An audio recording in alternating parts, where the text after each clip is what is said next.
Welcome to the Vector Garden. This is a quick tip about copying and pasting a layer structure.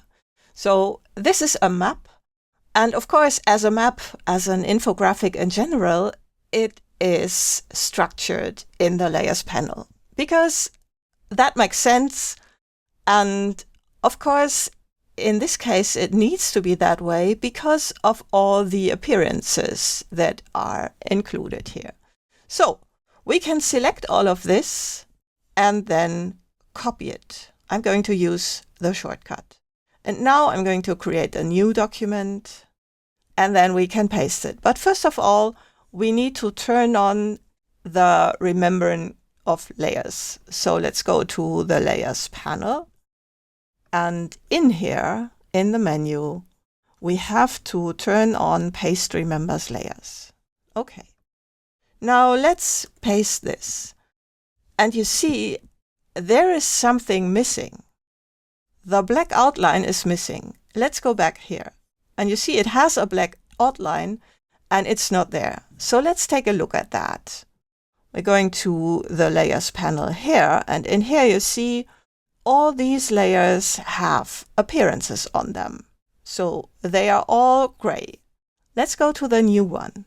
And in here, you see, we have the appearances on these layers, but not the one on that layer. So that has gone missing.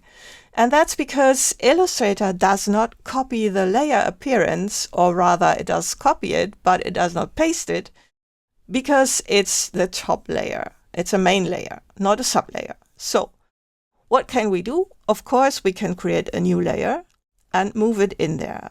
So this structure is now all on sublayers and sub-sublayers. And now we can again select all of this and copy it and go to the new document. And in here, I'm going to select all and delete it.